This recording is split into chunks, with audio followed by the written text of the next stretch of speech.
Hi everyone, welcome to mini learning platform and Krishna education hub. कुछ ही दिनों में अब बीपीएससी टीआरई 4.0 का नोटिफिकेशन आने वाला है। तो इस कड़ी में हम लोग आज का हमारा टॉपिक है आधुनिक भारत का इतिहास, मुगल साम्राज्य का पतन। 1707 से 1719 के बीच के ईस्वी को हम लोग आज देखेंगे, अध्ययन करेंगे। आखिर इस बीच में क्या कैसे शासन हुआ और शासन व्यवस्था क्या कैसे रही।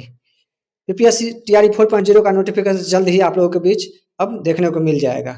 इसलिए आप लोग चैनल से जुड़े रहिए और हम कोशिश करेंगे हमेशा लगभग डेली एक वीडियो आप लोगों का के बीच रखने का कोशिश करें।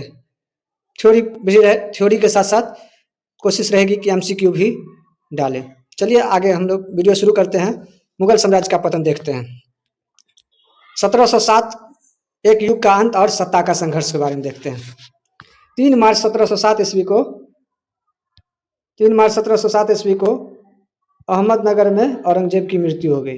कहाँ हुई औरंगजेब की मृत्यु? तो अहमदनगर में औरंगजेब की मृत्यु हो गई 3 मार्च 1707 ईस्वी को। उसके बाद उत्तराधिकार का युद्ध हुआ मोहम्मद मुअज्जम, मोहम्मद आजम और मोहम्मद कामबख्श के बीच।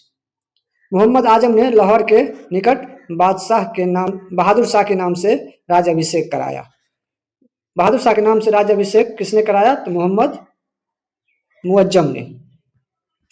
जजाऊ के युद्ध में आजम को मार डाला। जजाऊ के युद्ध में आजम मारा गया और बीजापुर के युद्ध में कामबख्श मारा गया।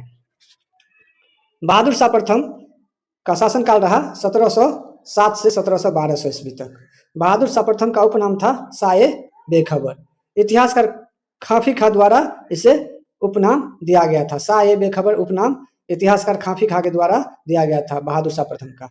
बहादुर शाह प्रथम 65 वर्ष की आयु में सम्राट बने थे।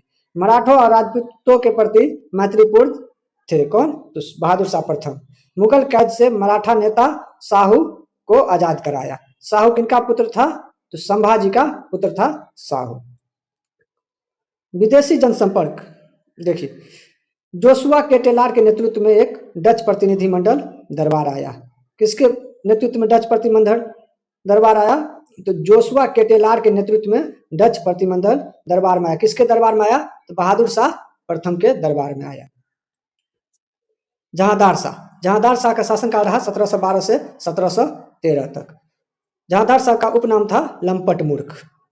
लंपट मूर्ख के नाम से भी जहांदार शाह जाना जाता था। बाजीर जुल्फिकार खां की मदद से सिंहासन प्राप्त हुआ।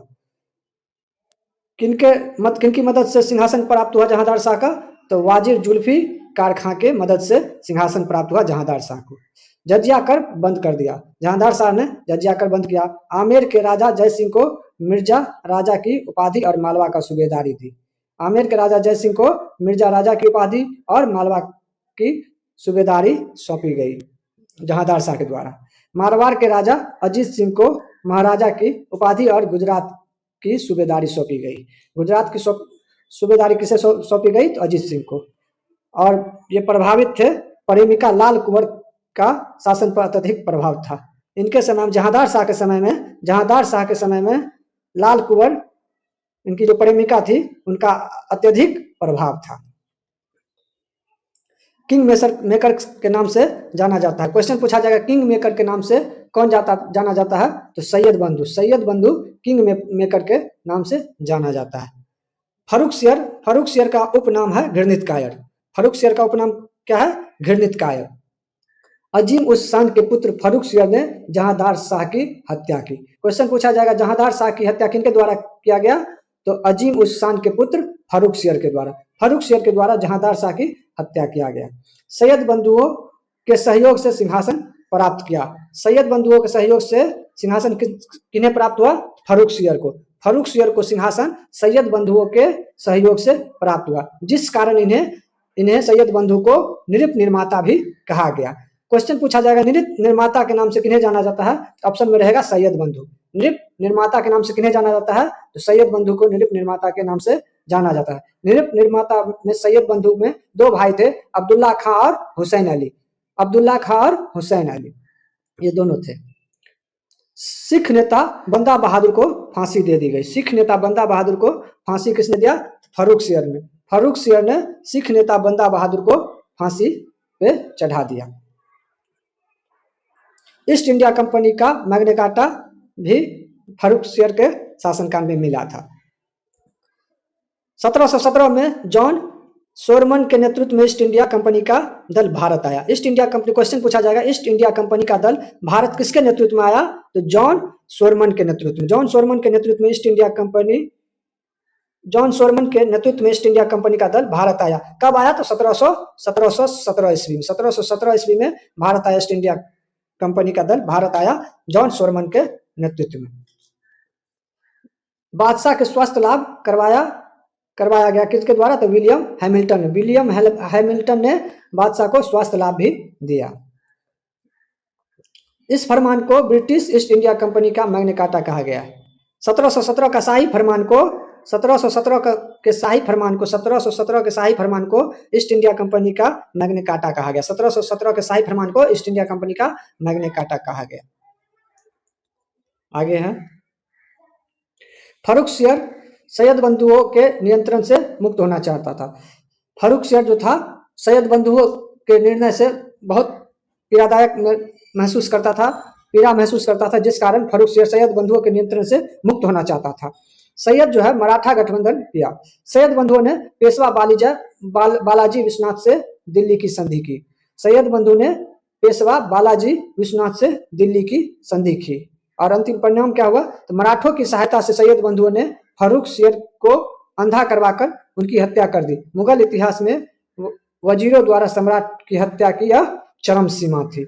यानी फर्रुखसियर की हत्या किनके द्वारा करवाया गया, तो सैयद बंधुओं के द्वारा करवाया गया। फर्रुखसियर की हत्या सैयद बंधुओं के द्वारा करवाया गया, मराठों की सहायता से। किनकी सहायता से, तो मराठों की सहायता से।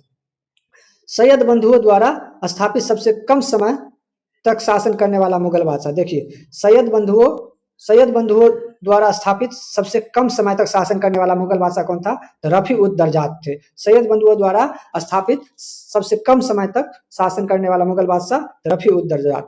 सैयद बंधु को नृप निर्माता के नाम से जाना जाता है।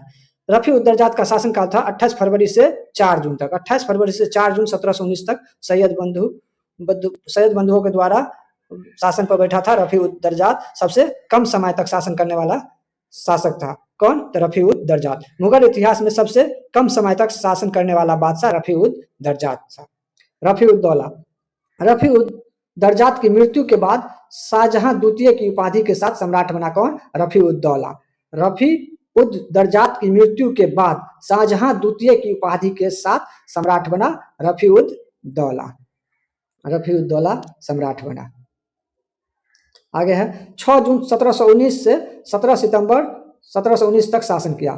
रफी-उद-दौला कब से कब तक शासन किया, 6 जून 1719 से 17 सितंबर 1719 तक शासन किया रफी-उद-दौला। क्वेश्चन पूछा जाएगा, सैयद बंधुओं द्वारा स्थापित सबसे कम समय तक शासन करने वाला मुगल बादशाह कौन था, तो आंसर हो जाएगा रफी-उद-दरजात। सैयद बंधुओं द्वारा स्थापित सबसे कम समय तक शासन करने वाला मुगल बादशाह रफी-उद-दरजात, जिसका शासनकाल था 28 फरवरी से 4 जून 1719 तक।